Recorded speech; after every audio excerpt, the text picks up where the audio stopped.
Hi, my name is Hlava Ceballos, and I am here to read from a couple of books from Divya Victor's Curb and My Banana. Um, I recently won the AWP Donald Hall Prize for Poetry for Banana, which came out from the Pit Poetry series pretty recently, just a couple months ago, last year.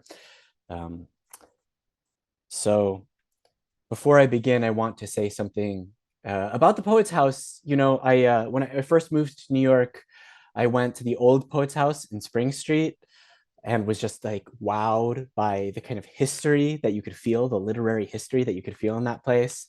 And I felt really excited to be like a part of that and also kind of very small because of it. But it was a really wonderful feeling of being involved in a kind of scene and knowledge that I felt all of a sudden I had access to. A few years later, it moved to that really beautiful building in the Hudson with the glass and the library. And I became uh, the second year of Poets House Fellows, one of those fellows.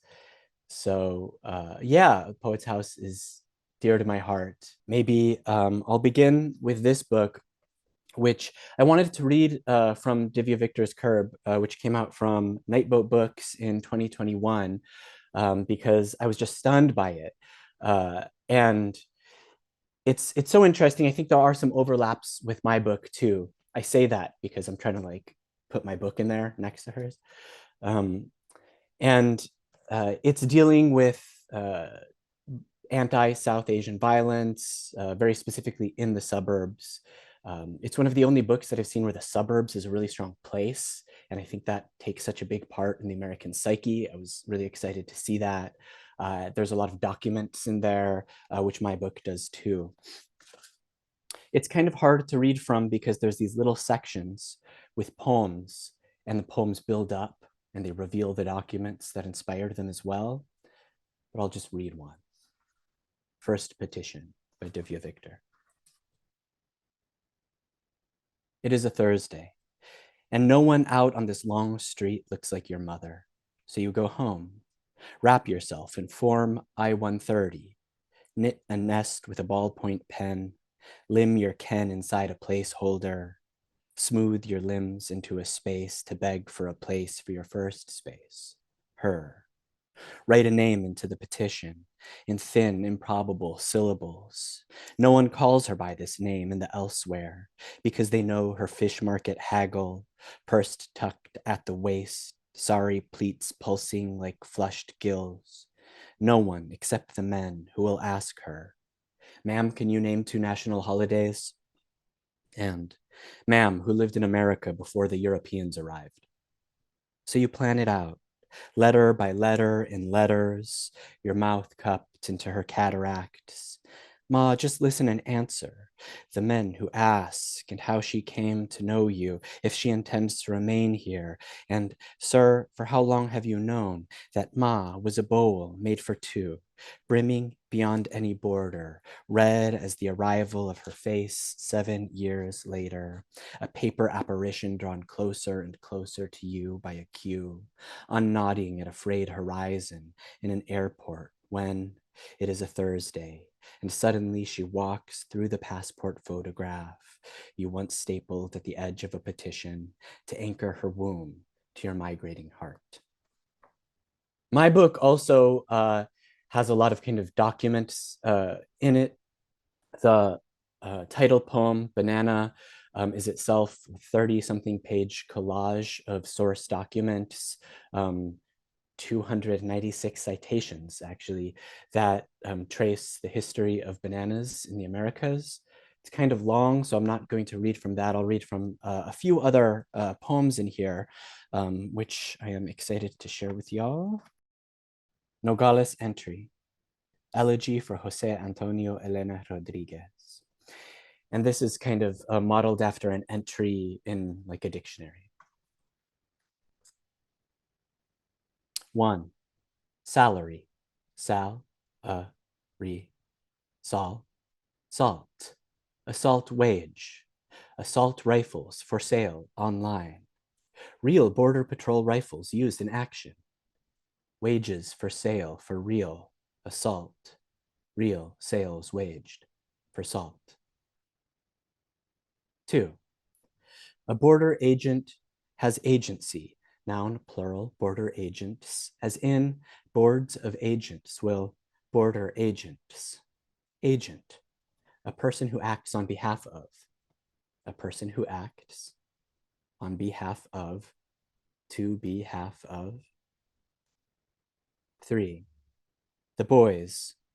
Hands appear to hold rocks. Appeared, not appear.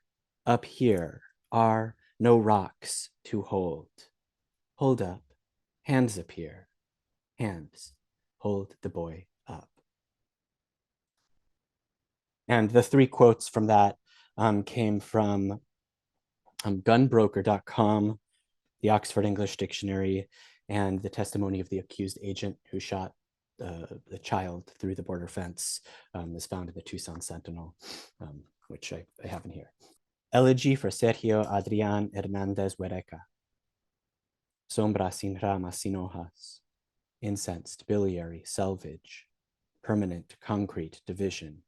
Where armed men pray, he was running, was not running, threw, did not throw, appeared to be larger than a child.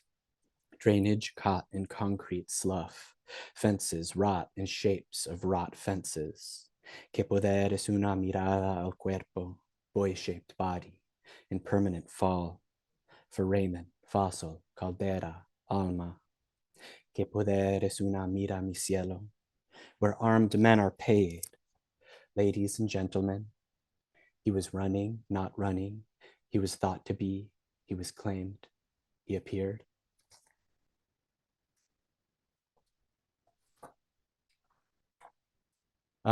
So yeah, my book kind of begins with elegies, but I'm kind of want to move maybe to something a little more personal. And I'll read Ecuadorian Decima. This is Ecuadorian Decima for the taken. An Ecuadorian Decima is a poetic form. It's 44 lines, 8 syllables per line. There's some amount of repetition. You don't need to know. Ecuadorian Decima for the taken. A flower blessed branch formed the air. Night pulls its hood over a head. Where did they put you, you who burned? Can I bend this branch back to you? A flower blessed branch formed the air. Who watered this red offering? In this city, white pickets failed to stop squadrons of loaded guns storming Daniel Ramirez's house, where I have a work permit sounds like plastic zipped on father's wrists. A spat word planted in the ground grew. My friend, I worry for you. Who turned off the stove, mopped boot prints? Night pulls its hood over a head. Violence can be a person, moved to another state, despair, unexamined as profit is. If a man shoots a young woman, her name is Claudia Gomez, and the man had a bulletproof salary, new Jeep, and belief that she was armed with a birthplace or sunlight made flesh, where are we? Friends with hair like wildfire's smoke, where did they put you? You who burned, you with mourning, washed clean inside. Where did they lock you? Can you eat what they provide? I hear the food is cost effective. Are they clean? Scrubbed warehouse prisons where shadows are scalpeled from hosed down bodies? Are children kept in the same cells with no phone calls? Who sings to them? Walls are nothing but feelings that what we exclude is what makes us whole. Is it not holy, the need to protect the people I love or could love? Where does my love end? I persist in this uncontained republic, rinsed in urgent dew. My friends, pursued since your first breaths, what songs call you? In what small ways can I bend this branch back to you?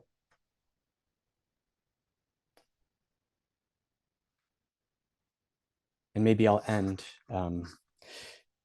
Divya Victor's poem was kind of a mom poem. I have a long mom poem in here too, but I'll read a short one about my uncle. And this is inspired by a true story. At least it's what he told me, that he made his neighbors taste test bananas, I guess to prove that Ecuadorian bananas were the tastiest, which is a little fact that I just love. Tio Arturo. He asks if I know where the sweetest bananas come from.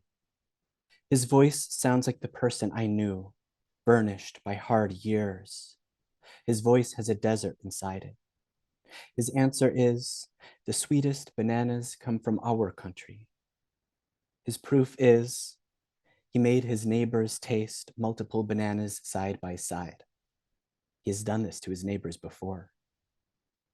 A lone howl tenderly clears the yellow tree of sparrows. May everyone have such love for what brought us here.